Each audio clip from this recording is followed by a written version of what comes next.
Melissa Mooney is moving into a brand new house in the Apple Valley subdivision of Wilmington, North Carolina. It's a fresh start for the recent divorcee. Melissa is 28 years old. She has dark curly hair and a big smile. She works as an office manager for the Wilmington FBI.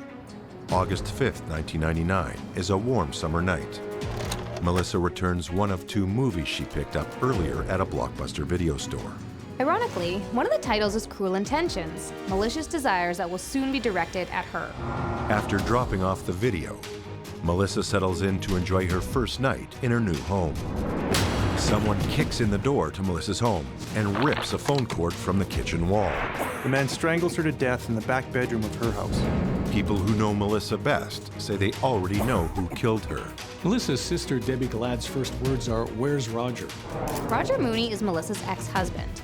He's a U.S. Marine, known to have a temper. Melissa's mother June says her daughter once told her, "Mom, he's gonna do me in, I know." Melissa is a pretty young woman who sometimes attracts the wrong guys. There are also two new boyfriends in her life. Who brutally attacked and strangled Melissa Mooney to death. It will take years and one wrong step for a cold-blooded killer to be finally caught.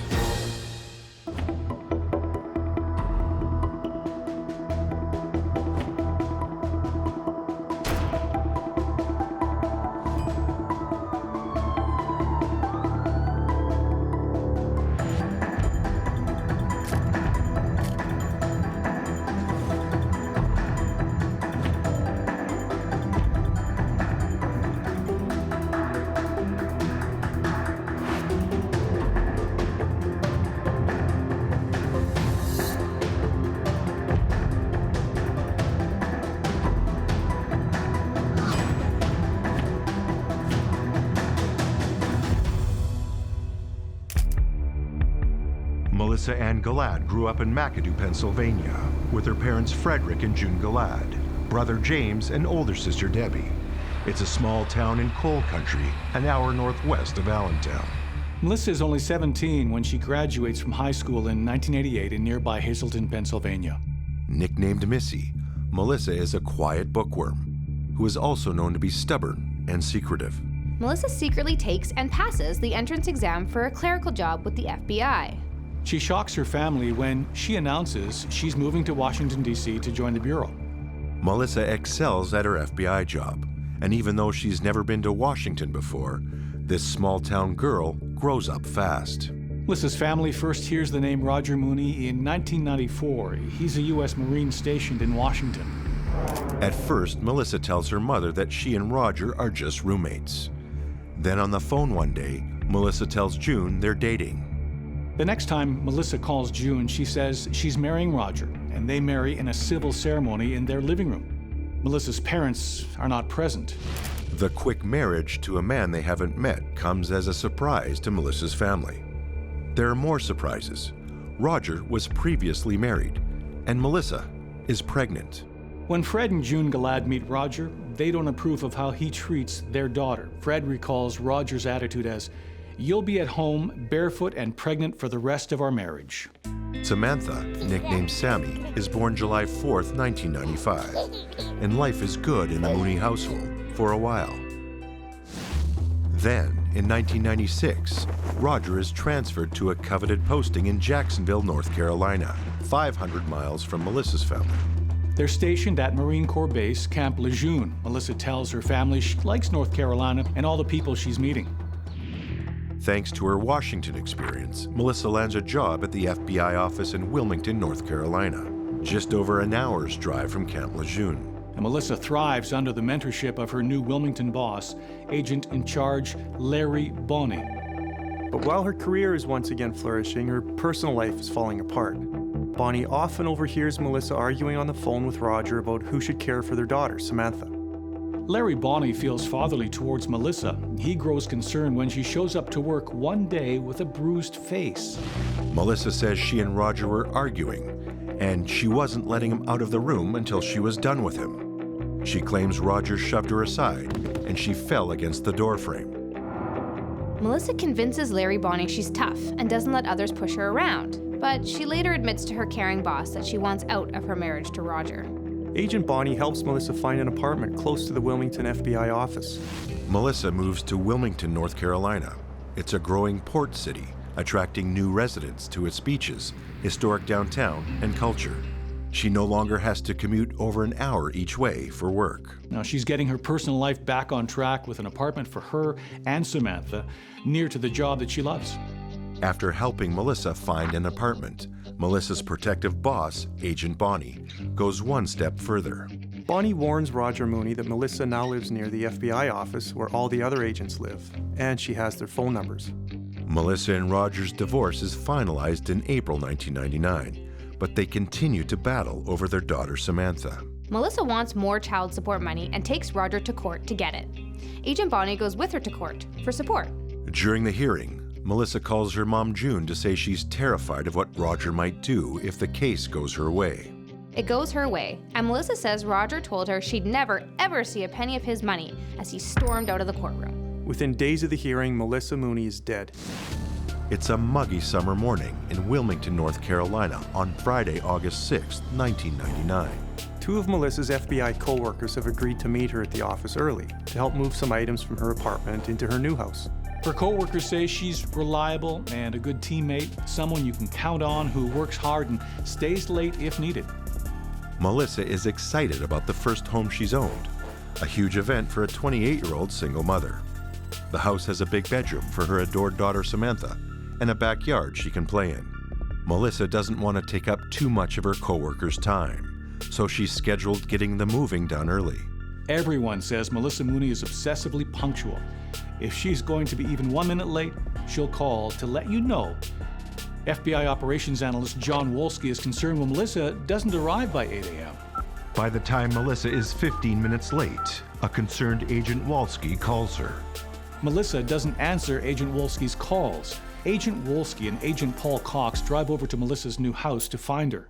Melissa's new home sits in a sparsely populated, brand new subdivision.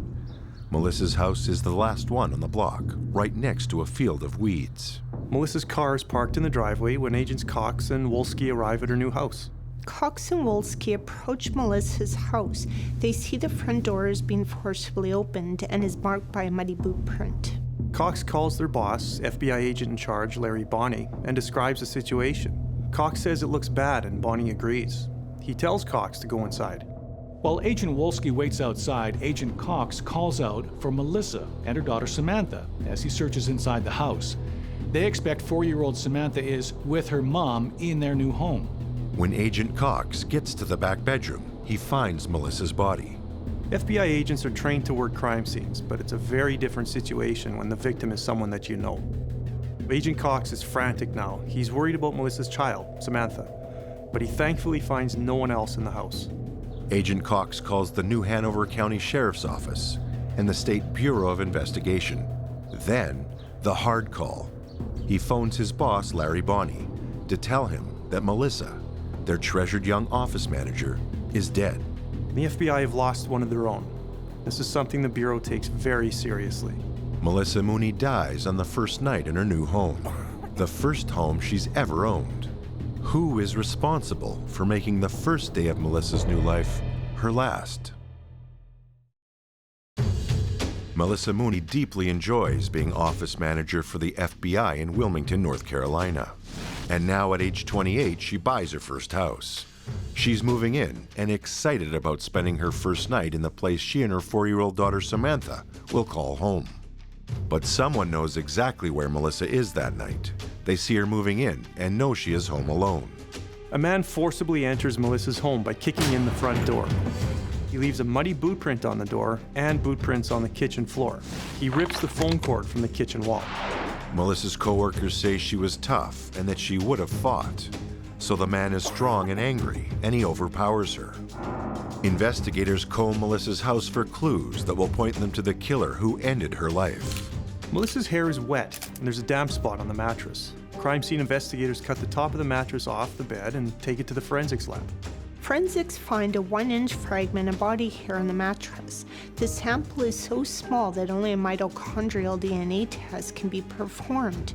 Unlike nuclear DNA, mitochondrial DNA can match more than one individual. That hair fragment's mitochondrial DNA is rare and would likely only be found in 0.17% of the Caucasian population, 0.39% of the Hispanic population, and 0.26% of the African American population. The hair fragment does not point to a definitive killer. The investigators need more evidence. Crime scene investigators examined the muddy boot print on the front door, the boot prints on the kitchen floor, and in the muddy field behind Melissa's house. Inspection of the crime scene reveals the cord connecting the telephone to the kitchen wall outlet had been yanked out. Although a sloppy attack, the intruder knew exactly what he was going for in the house: Melissa. The Chapel Hill Medical Examiner's Office handles the autopsy. Melissa's neck has abrasions and bruising consistent with strangulation using a long, thin ligature, such as a cord or wire. Part of Melissa's hyoid bone is broken, and with the other marks on her neck are evidence of someone also using their bare hands to strangle her. Bruises are found on Melissa's nose and inner thighs, and there's scrapes on her wrists. There's no evidence of semen or lubricants and no injuries suggesting sexual assault. Melissa Mooney's death is ruled homicide by strangulation. Melissa's FBI colleagues are working alongside the North Carolina State Bureau of Investigation and the New Hanover County Sheriff's Office. FBI agents Larry Bonney, Paul Cox, and Craig Ackley put aside their emotions and worked the case. Melissa worked in a small FBI office, so the team felt like a family. For Agent Cox, this is the first homicide where he actually knows the victim. For Agent in Charge Larry Bonney, it is particularly hard. He felt fatherly toward Melissa, but it wasn't the first time he'd been the elder male FBI agent mentoring a younger female agent. Before joining the Wilmington FBI office in 1993, Larry Bonney had a small role in a major motion picture. Bonney played a nameless FBI instructor speaking the first words on screen to a young female recruit, played by Jodie Foster in The Silence of the Lambs. It was a make-believe part for Bonney, not like his real-life FBI role as mentor to young Melissa Mooney, and the very real heartbreak of now having to solve her murder. Melissa was just moving into her new house, so it was in disarray, littered with moving debris and boxes. Despite the chaos, investigators quickly ruled out robbery as a motive. Who had motive to kill Melissa Mooney? The person everyone immediately suspects is Roger Mooney, Melissa's ex-husband. Her boss and family all share the same suspicions based on the couple's relationship. Melissa and Roger's 5-year marriage was argumentative, and once divorced, they had an acrimonious battle over child support for their 4-year-old daughter, Samantha. Roger Mooney was a California kid who wanted to be a Marine when he grew up. By the summer of 1999, he is 29 years old and living his dream as a staff sergeant at Marine Corps Base Camp Lejeune in Jacksonville, North Carolina. On August 6, 1999, Rogers urgently summoned to the Naval Criminal Investigation Service office at Base Camp Lejeune. Well, Roger is told Melissa has been murdered. He appears shocked by this tragic news. But Roger seems like the logical candidate, motive-wise, so minutes later he's being grilled as a suspect. Homicide investigators begin with the victim's inner circle. Roger, the ex-husband who had a child support fight with his ex-wife, he also has a temper, and Melissa claims she was terrified of him. Roger insists over and over that he didn't kill Melissa. He is questioned about that bruise Melissa had on her cheek when she arrived to work one day. Roger swears it was an accident that occurred in the heat of the moment and that he felt horrible about it. Roger's asked if he ever hit Melissa. He says never, that not once has he put a hand on the one girl in the world he actually loves. Yes, he has a temper, but he also insists that Melissa did as well. Roger is questioned about the heated comment he made during the child support case, supposedly telling Melissa she'd never see a penny of the money that she wanted. Roger claims he told Melissa, "That's more than I make. You'll never see it because I don't have it."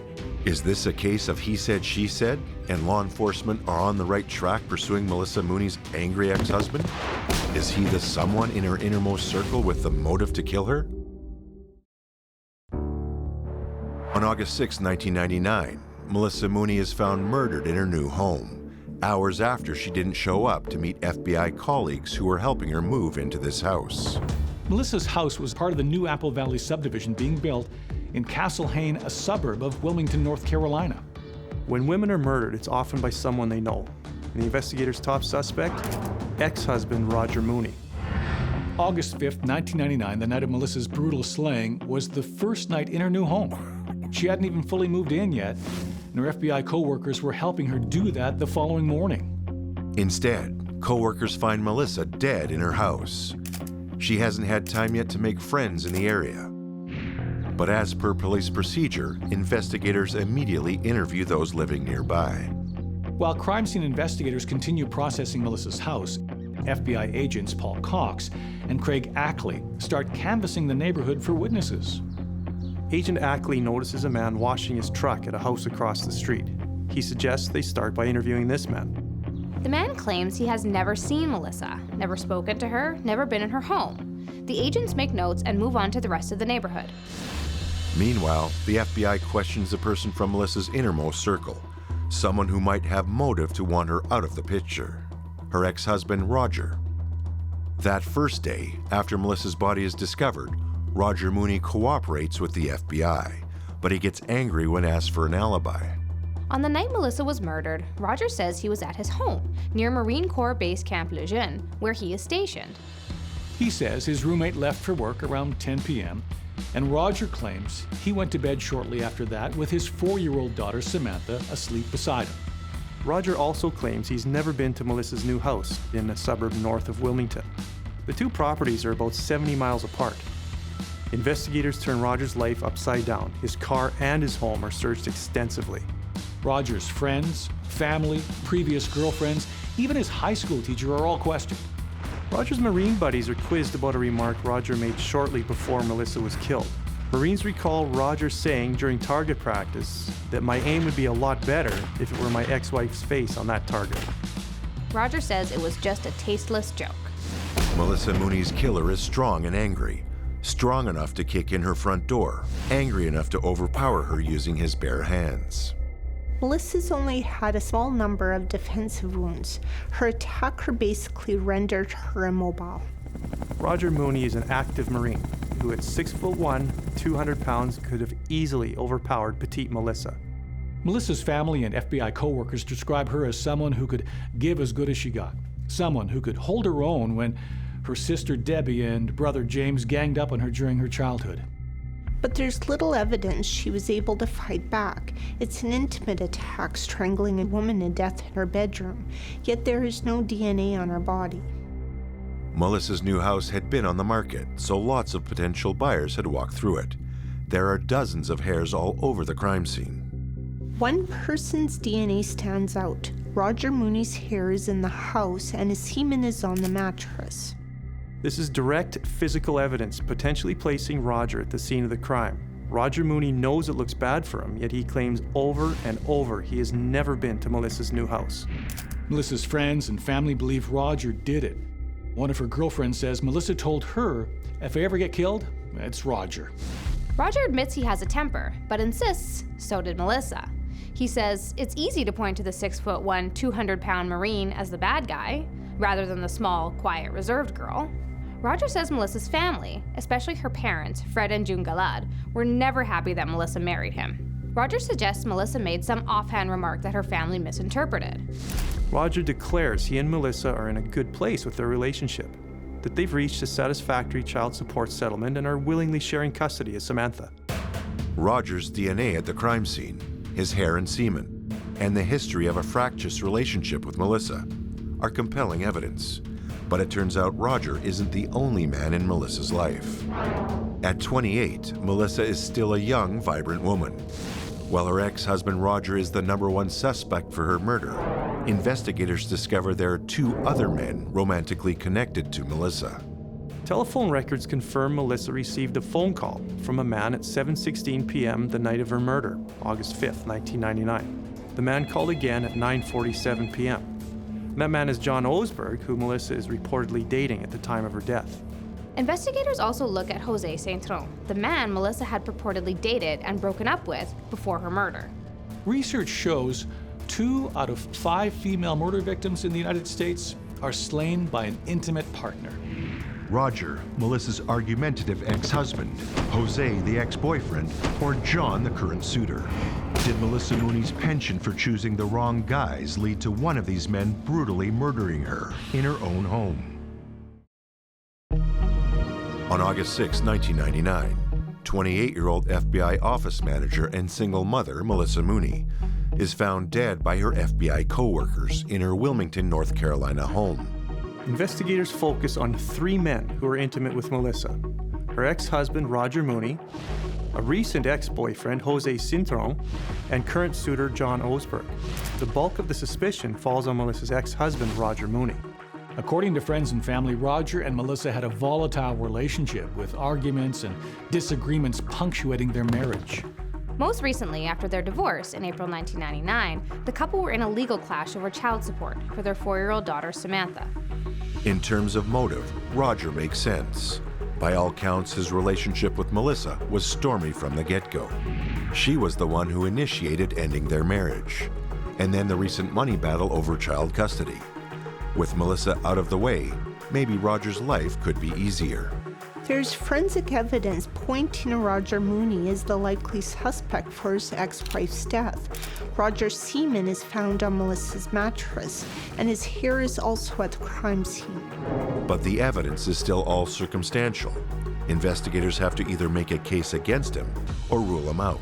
Roger Mooney denies ever being at ex-wife Melissa's new house in the Castle Haynes suburb north of Wilmington. Roger's alibi, the night Melissa is slain, is that he's at home, in his house near Marine Corps Base Camp Lejeune, where he is stationed as a staff sergeant. According to Roger, his roommate leaves for work around 10 p.m., and Roger says he goes to bed soon after. His 4-year-old daughter, Samantha, is asleep beside him. For 2 years, Roger lives with the constant pressure as the #1 suspect in his ex-wife's death. But Roger maintains he is innocent and remains consistent, describing his whereabouts the night Melissa was killed. Investigators examine every convenience store security videotape and receipts for all possible routes from Roger's home to Melissa's during the time frame from the evening of August 5th, 1999 into the morning of August 6th, when she's found dead. They discover no trace of Roger Mooney. Investigators drive every route of those 70 miles from Roger's house in Jacksonville to Melissa's home in North Wilmington, trying to determine if it is possible for him to commit the murder in the known time frame. Would Roger grab his 4-year-old daughter Samantha from their bed, where she's sleeping, at 10 p.m., strap her into the car seat in his car, and then recklessly speed the 70 miles to Melissa's house while maintaining a furious rage the entire time? He then has to leave Samantha in the car while he kicks down Melissa's front door and strangles her to death, then has to speed 70 miles back to his house and put Samantha into bed. That's a 140-mile round trip. Finally, Roger has to get up early to drop Samantha at the babysitter's at 5:15 a.m., so he can arrive on time for physical training at the base. It's a lot to accomplish in a short amount of time. Another scenario investigators looked at is maybe Roger leaves Samantha behind, alone, asleep in bed, does the deed as quickly as possible, and returns home. Despite the friction between Roger and Melissa, Roger's considered a good, responsible father, someone unlikely to leave his 4-year-old daughter home alone. Roger Mooney's DNA on Melissa's mattress is finally ruled out. Roger claims he was never at Melissa's new house. His DNA on the mattress could be explained, since it had once been the bed they shared when they were married. Investigators never found any of Roger's footwear that matched the muddy boot prints on Melissa's front door and on the kitchen floor. Finding Roger Mooney's hair in Melissa's home is more concerning, since Roger claims repeatedly he has never been to her new house. It was concluded Roger's hair could have been transported to the crime scene on their daughter's belongings, since they shared custody and Samantha went back and forth between her parents. Plus, Melissa still had belongings from her marriage to Roger, so it's understandable the investigators found Roger's hair among those possessions in her house. Investigators circle back to motive. If Roger Mooney killed his ex-wife Melissa, his career in the Marines is immediately over. Without Melissa to co-parent their daughter Samantha, Roger becomes a single parent. As a single parent, Roger can't be deployed. If he doesn't deploy, he can't get promoted. Roger's a guy who dreamed of being a Marine from childhood. Now, if Melissa is dead, so is Roger's career. Investigators finally conclude Roger Mooney had every reason not to murder his ex-wife Melissa. He's not the killer. Investigators look at the other 2 men in Melissa Mooney's life: the recent ex-boyfriend, Jose Cintrón, and John Osberg, the man she's seeing at the time of her death. If Roger isn't the killer, and many female murder victims are killed by men they know. Is one of these two men responsible for brutally slaying Melissa Mooney? Investigators questioned Jose Cintron, a man Melissa had dated and broken up with before she died. They also thoroughly scrutinized John Osborne, the man Melissa had spoken to twice on the phone the night she was killed and reportedly was in a relationship with at the time. Cintron and Osberg are not a match to that tiny body hair fragment found on Melissa's mattress. There is zero evidence linking either man to this horrific crime. Neither man is Melissa Mooney's killer. 3 men closest to Melissa have all been eliminated as murder suspects. The Wilmington FBI agents, the new Hanover County Sheriff's Office, and the State Bureau of Investigation have all run out of leads. Melissa's FBI colleagues make it their mission to continue hunting her killer. Agent Bonnie doesn't know it at the time, but an arrest will take years, and by then he will be retired. What will it take for Melissa Mooney's killer to be finally caught? It's been 2 years since single mom and FBI office manager Melissa Ann Gillade Mooney was murdered in her home on August 5, 1999, in Wilmington, North Carolina. Her parents, Fred and June, expected an arrest soon after they buried Melissa in hometown Pennsylvania, 6 miles south of where they live. They say the FBI assured them the case would be solved quickly. Investigators extensively scrutinized and cleared their initial suspects. 3 men in Melissa's life: ex-husband Roger Mooney, ex-boyfriend Jose Cintron, and John Osberg, who she was seeing at the time of her death. The trail to find Melissa's killer has gone ice cold. On August 6, 2001, exactly 2 years to the day after Melissa Mooney was discovered dead in her home by FBI co-workers, the new Hanover County Sheriff's Office, the North Carolina State Bureau of Investigation, and the FBI agreed to renew investigative efforts. Fresh investigators are brought in as the case is relaunched. Investigators re-interview everyone they've spoken to during the initial 1999 investigation. Investigators quickly run across someone unusual. They get a strange vibe from this man, describing him as hinky. The neighbor is 30-year-old Tyrone Delgado, a metal worker at a steel mill. He's the very first person Melissa's co-workers, FBI agents Paul Cox and Craig Ackley, spoke to the day her body was found in her home, August 6th of 1999. When investigators quiz him again, which is 2 years after Melissa's death, he's uncooperative. He doesn't want to provide basic information like his phone number or date of birth. It seems strange that a man with a family living across the street from a woman who'd been killed isn't keen to help investigators catch a murderer in his neighborhood. When investigators dig into Delgado's background, they discover he grew up in Leesville, Louisiana, and served in the U.S. Navy for 3 years. Tyrone married Anna Cruz Delgado in 1997, and they have 2 young daughters. And Delgado is a large, well-built man. There are odd home videos of Tyrone watching himself flex his muscles. He is trained in martial arts and is proud of how high and powerful he can kick. You immediately think of the person who kicked in Melissa Mooney's front door. It's not easy to kick in a front door, no matter how much movies and TV make it look easy. Delgado's evasiveness and his hinky behavior trigger investigators to check further into his background. Investigators discover something they missed when they interviewed Delgado and hundreds of other people during the initial 99 investigation. Tyrone Delgado has a criminal record. In 1994, Tyrone Delgado was charged with sexual assault in Louisiana. The charges were dismissed, but FBI agents Paul Cox and Craig Ackley reviewed the file and listened to an audio-taped interview with the alleged victim, Lorraine Frew. Frew's story is compelling in its similarities to what possibly happened to Melissa Mooney. Frew says around 2 a.m. Delgado forced his way into her apartment and grabbed her. Delgado was big and strong, and he'd been drinking. Frew says from the look on Delgado's face, he enjoys the struggle, and she knows he's going to kill her. He keeps saying, "Look at me," while he chokes her. She's hitting him, and then everything goes black. Tyrone Delgado's attack on Lorraine Frew becomes sexual, but she finally manages to get away. Now she tells police what happened to her, and Delgado is arrested and charged. Tyrone's mother, Bessie Huff, offers Lorraine $2,000. Lorraine takes the money and drops her case against Tyrone. Years later, she regrets that decision. Tyrone and Anna Delgado move from Louisiana to North Carolina. And in May of 1999, he and Anna moved into the Apple Valley subdivision in North Wilmington. 3 months later, Melissa Mooney is murdered on the first night in her new home. Tyrone and Anna live across the street from Melissa's new home. The FBI has a new suspect, except Tyrone Delgado has an alibi for the night Melissa died. Anna says she and Tyrone were home together all night, that she joined him in bed at 10 p.m., and he was in bed beside her when she woke up the next morning on August 6, 1999. Then things get a little strange. While the FBI are investigating Tyrone, interviewing people who know him, he tries to discover what the FBI knows about him. Delgado phones the FBI office and Agent Craig Ackley takes the call.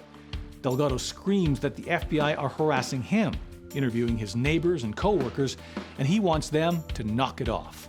Somehow, Agent Ackley calms Delgado and persuades him to allow officers to search his house while being interviewed. Delgado agrees to let FBI agent Craig Ackley and detectives from the new Hanover County Sheriff's Office search his home for 30 minutes. Agent Ackley and the detectives head over immediately, and Delgado verbally agrees to the search. After about 15 minutes, Delgado revokes consent when he sees one of the detectives writing down the brand names of the boots in his closet. Delgado works at a steel mill, and he's required to wear steel-toed boots. Without a warrant, the detectives can't take any of Delgado's boots with them to see if they match the muddy boot prints on Melissa's front door and kitchen floor. Despite cutting short the search, Delgado still allows Agent Ackley to interview him in his kitchen. At some point, Delgado picks up a cane and pulls a hidden sword from inside it. It's weirdly aggressive behavior, so Agent Ackley instinctively starts to pull his gun. Delgado backs down and puts away the sword, claiming the maneuvers are just a joke. The interview abruptly ends. This is yet another example of Tyrone Delgado's odd behavior. After the initial 1999 investigation into Melissa Mooney's murder, Delgado is ruled out as a suspect. But Delgado believes he is a suspect. Soon after Melissa's slaying, Delgado subscribes to a local newspaper for the first time. He obsessively clips and saves articles about Melissa's death. At some point in late 1999 or early 2000, Anna asks her husband why he believes he's a suspect in Melissa's murder. Delgado responds by furiously shooting a bullet into their kitchen ceiling. All of this speaks to what the FBI label hinky behavior. What is Melissa Mooney's neighbor Tyrone Delgado hiding about her death?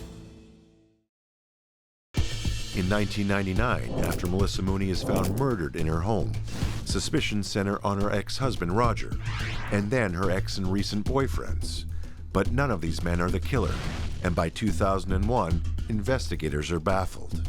The case is relaunched. Investigators re-interview residents in the Apple Valley subdivision of Wilmington, North Carolina, where Melissa Mooney's house is located.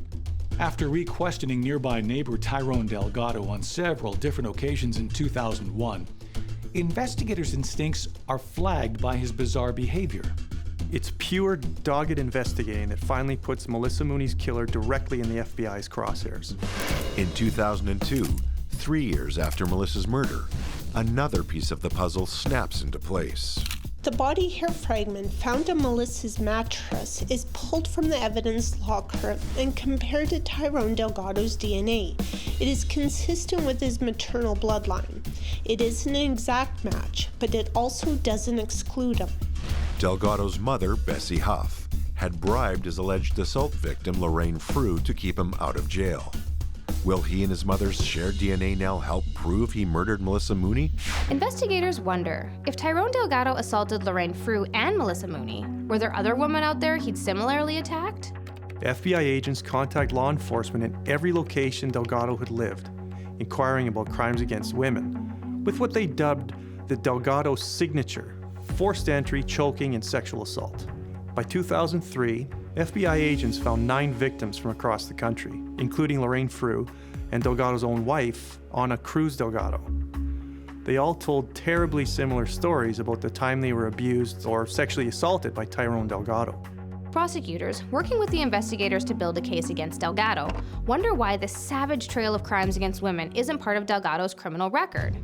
They theorize Delgado is a predator, choosing vulnerable women who rarely pursue criminal charges against him. Theories are fine, but the investigators need more proof. And suddenly, Delgado's wife Anna helps them. She chooses to stop being prey. Anna says in November 2003, Tyrone Delgado chokes her, pinches her nose to cut off her air, and nearly kills her. Anna finally recognizes she is a victim of domestic violence. She manages to leave Delgado with the help of her father, Angel Cruz. Anna presses charges against her husband Tyrone Delgado and eventually files for divorce, becoming Anna Cruz again. FBI agents compare Anna's injuries to Melissa's and find strong similarities. Investigators and prosecutors are slowly building a case against Tyrone Delgado for the brutal murder of Melissa Mooney. Delgado had the means, as someone very strong, former military who knows martial arts. He had opportunity as a neighbor living across the street from Melissa, and now these assaults against multiple women are a pattern of violent, predatory men. The FBI gets a massive break. Anna Cruz revokes her husband Tyrone's alibi for the night of Melissa Mooney's murder on August 5, 1999. Anna says she can't positively claim Tyrone was home asleep beside her all night, even though he was in bed beside her when she awoke the next morning on August 6, 1999. Anna says Tyrone had a habit when he was drinking of getting up in the middle of the night and going out to a club or to a bar, sometimes 2 or 3 times a week. Where he went, she didn't know, and she learned not to ask. The nights Tyrone went out, Anna would call his employer the following morning to say that he was sick and would not be at work. Now, on the morning of August 6, 1999, Tyrone did not go to work.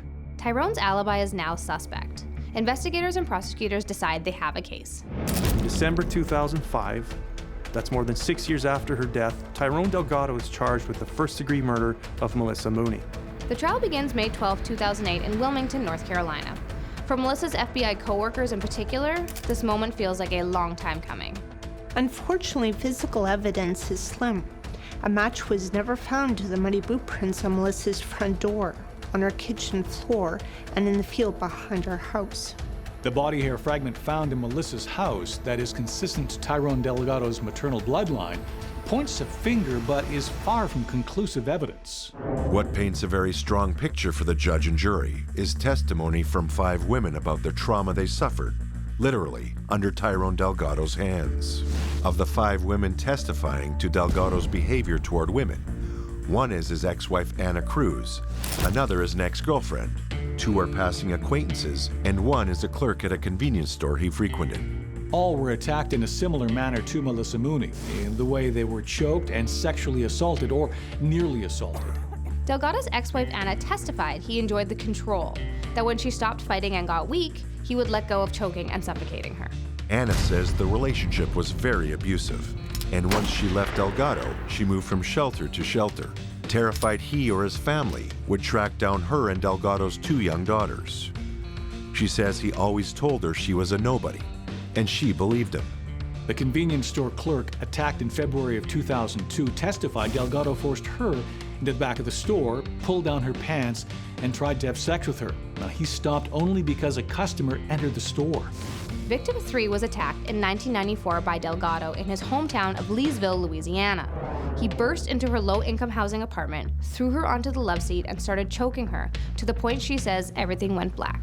A Washington, D.C. woman, who is Delgado's ex-girlfriend, testifies he would pin her down, choke her, and rape her during their relationship. She says she didn't call the police because she was 19 and he was her boyfriend. Victim 5 was 18 when she met Delgado at Alcoholics Anonymous. Now, she was sleeping one day in the summer of 2004 and awoke because she couldn't breathe. Delgado was on top of her and smothering her as he began raping her. The 5 women testimonies create a strong picture of Tyrone Delgado, a man who appears friendly and charming on the first meeting. But once he is drinking, Delgado becomes a cold, controlling predator who overpowers women using bodily force in order to have sex with them. Delgado would choke most of the women to the brink of unconsciousness under the guise of teaching them self-defense. Another piece of Delgado's pattern, well, all the victims are Caucasian and most are much younger than him. Former cellmates provide more damning testimony against Delgado from when he was incarcerated in 2002 on charges unrelated to Melissa Mooney's murder. William McMillan testifies Delgado described an attractive woman working at a convenience store and that Delgado intended to get him some of that. McMillan then testifies Delgado said he liked asphyxiating women, using a pillow, belts, cords, or his hands, and that he liked to choke a woman and pinch her nose while standing behind her. Delgado also told McMillan he liked the look of a woman's face while he choked her during sex, and that he'd continue having sex with her after she passed out. Jimmy Hollingsworth, another cellmate, testified that in July 2002, he taunted Tyrone Delgado, saying Delgado was no killer. Delgado then bragged he met a female FBI secretary when she was moving into her house. Delgado said he helped her at some point and then killed her in her own home. He tells Hollingsworth he'd planned to have sex with her body once she was dead, but he fled after someone knocked on the front door. Tyrone Delgado's defense attorneys Jennifer Harjo and Nora Hargrove tried discrediting the victims' testimonies. They also argued the DNA hair fragment evidence was inconclusive. Delgado's attorneys also challenged that the FBI shouldn't have been investigating the murder of their own co-worker.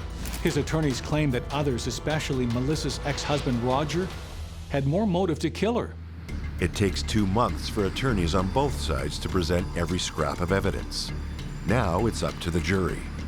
On July 11, 2008, after 4 hours of deliberation, the jury delivered their verdict. Melissa's parents, Fred and June Galad, are not present to hear the decision, though they had been attending during the other stages of the trial. Tyrone Delgado was found guilty of first-degree murder and first-degree burglary. He is sentenced to life imprisonment without parole for the first-degree murder conviction and 103 to 133 months imprisonment for the first-degree burglary conviction. Tyrone Delgado is incarcerated at Central Prison, North Carolina. It's just a short drive north of the house where he murdered his neighbor, Melissa Mooney, and then went back to his own home across the street. In 2010, Tyrone Delgado appealed the first-degree murder and burglary charges. He was unsuccessful and remains in prison. It's gratifying to have Melissa Mooney's killer behind bars and a violent predator off the streets. But it doesn't bring back Melissa or the life she might have had, which was cut short so early at the age of 28. She was a daughter, she's a sister and a mother, with family and friends that miss and mourn her. It took the tireless investigative work by the FBI, working with the county sheriffs and State Bureau of Investigation, to solve the homicide of one of their own, the brutal murder of Melissa Mooney. 9 years in relentless pursuit of a predatory killer, until he was finally caught.